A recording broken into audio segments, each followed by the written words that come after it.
¿Crees realmente que tienes una postura criteriosa en el momento de elegir quién liderará los destinos de tu nación durante los próximos años?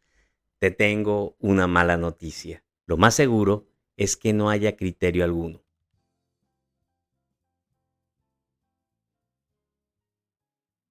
Durante muchos años de mi infancia y toda la adolescencia sentí un profundo dolor de patria. No podía entender por qué las autoridades policiales y militares no podían controlar a los delincuentes que robaban vehículos y luego vendían las autopartes en sitios públicos, a los grupos armados que secuestraban a los narcotraficantes que ponían bombas. No era claro por qué los criminales podían pasearse por las ciudades, poblaciones, caseríos, la selva, las costas marítimas, las riberas fluviales, en el edificio en donde vivíamos, en cada esquina y rincón del país, sin que pasara absolutamente nada. El dolor se convertía en rabia, en impotencia y en ganas de solucionar las cosas por mis propios medios. Sentía un llamado patrio, alimentado por el ímpetu de mi juventud, la inmadurez neuronal y la doctrina social, las ganas de salir a solucionar lo que para mí nadie había sido capaz de hacer. Con unos 165 centímetros de estatura, si se puede llamar así a ese corto espacio que hay entre mis pies y mi coronilla, y con unos no más de 54 kilos de carne y hueso, consideré enlistarme en el Ejército Nacional, convencido de que lo que necesitaba mi país era un mini Rambo. Muy rápido pude darme cuenta de que en general las Fuerzas Armadas estaban profundamente permeadas por el narcotráfico. Lo que seguramente sucedería es que en un acto de deslealtad y traición a la patria, algún malnacido acabaría con mi vida solo porque yo quisiera honrar el juramento de defender a los ciudadanos,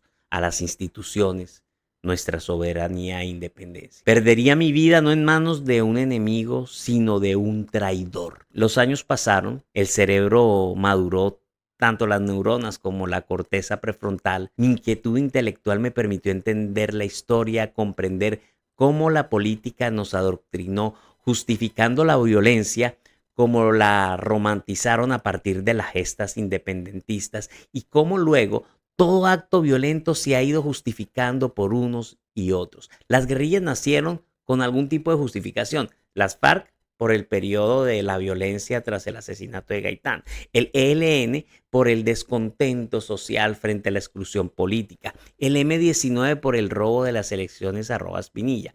El paramilitarismo, por su parte, nace como la respuesta a la ausencia del Estado en las regiones y con una alternativa de defenderse del abuso de las guerrillas. Al final, unos como los otros terminaron siendo unos inhumanos, narcoterroristas, asesinos, secuestradores, despojadores de tierra, masacradores, reclutadores de menores, abusadores de mujeres, en fin, delincuentes de la peor calaña. Mientras tanto, sus bases han sido campesinos ignorantes, obligados o seducidos por promesas de un país mejor a empuñar las armas contra sus propios compatriotas. Ellos son finalmente también víctimas del conflicto. Militares, guerrilleros y paramilitares de base son solo fichas de un juego que no es el de ellos. Pero esto no se limita a los actores armados. La práctica política dejó de ser filosófica en nuestros países para convertirse en una sarta de mentiras de lado y lado.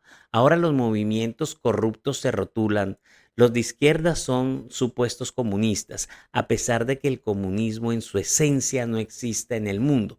Y los de derecha son supuestos fascistas cuando Mussolini empezó siendo de la izquierda radical, del Partido Socialista Italiano, para no hacer la historia larga, después de que fue expulsado del partido por su clara vocación guerrerista, lejana del pacifismo que buscaba su colectividad, sin ningún problema dio un giro a la derecha y sus antiguos compañeros se volvieron sus enemigos. Y Hitler, un psicópata de extrema derecha, no vio problema en sus inicios en aliarse, uniéndose al Partido Obrero para luego robarse la palabra socialismo, creando su partido llamado Nacionalsocialismo. Todo con el fin de atraer masas sin criterio en búsqueda de una guía radical. Hoy hablar de comunistas y de fascistas resulta un exabrupto conceptual. Simplemente odiamos al otro rotulándolo para deshumanizarlo, cada extremo de un mismo palo, tratando de sentirse superior moral e intelectualmente.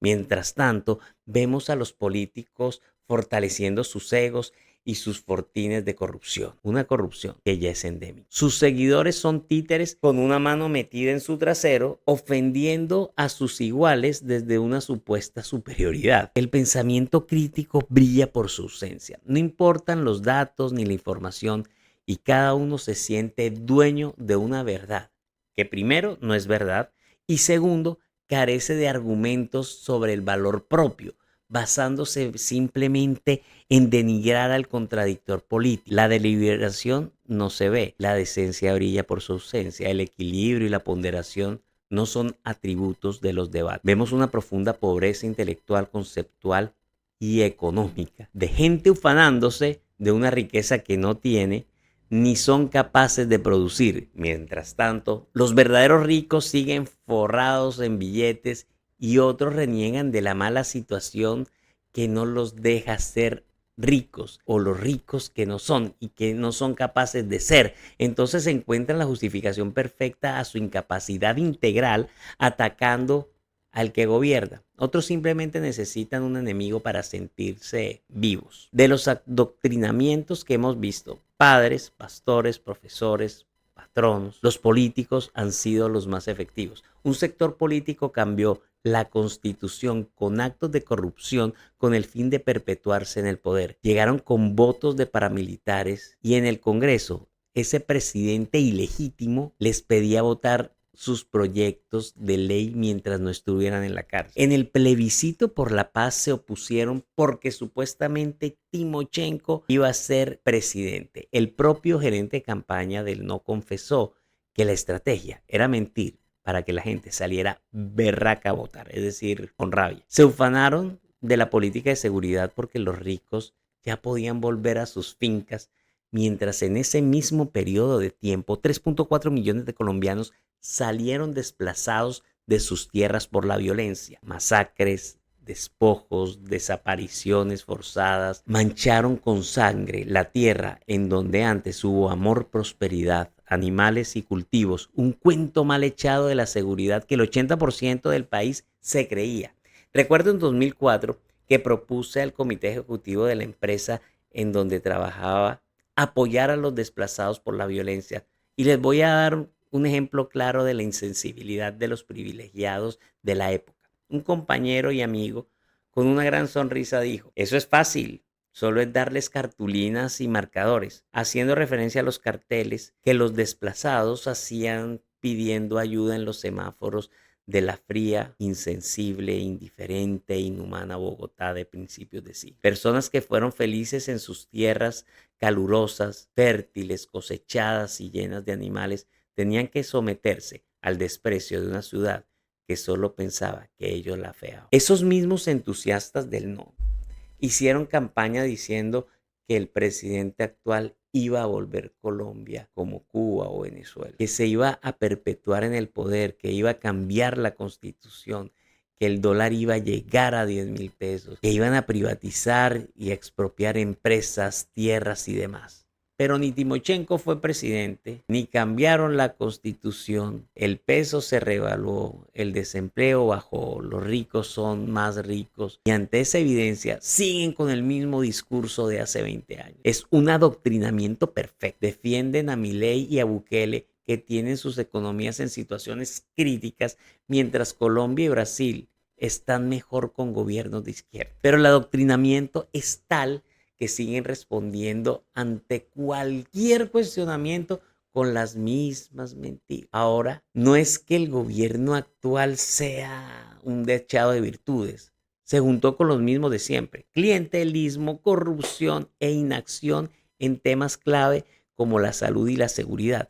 Pero quienes ciegamente lo apoyan lo ven como una víctima y nada está más lejano de la realidad. Hay una evidente incapacidad de liderazgo transformador y constructivo. El presidente cambió su gabinete decenas de veces, pasando de perfiles tecnócratas a simplemente activistas y en general ha tenido una gestión considerablemente pobre, atiborrada de escándalos de toda índole, protagonizados por funcionarios cercanos que se atornillaron al gobierno en distintos cargos y permanecen prácticamente inmóviles, lo que solo sugiere que detrás de eso hay cosas que se tapan manteniéndoles los privilegios, lealtades al estilo de la mafia. Este país nunca ha sido Finlandia, ni lo fue, ni lo es. Y si seguimos negándonos la posibilidad de pensar, de criticar lo que está mal y continuamos como sociedad felices odiando a la otra mitad que no piensa como nosotros, nunca vamos a ser un país desarrollado. No evolucionamos con odio, no elevamos el nivel de conciencia, nos sumergimos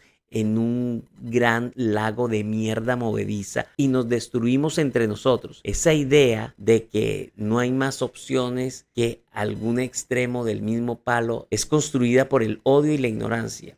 Somos los dueños del futuro a través del voto, pero lo usamos magistralmente votando por adefesios que no merecen ni 3 palabras de análisis. Si yo pude pasar de la idea de ser un rambito a vegetariano y pacifista, no pierdan la fe. Y si quieren elegir bien, elijan suscribirse, activar la campanita, dar like y comentar. El próximo domingo, otra historia más del viejito tía. Chao.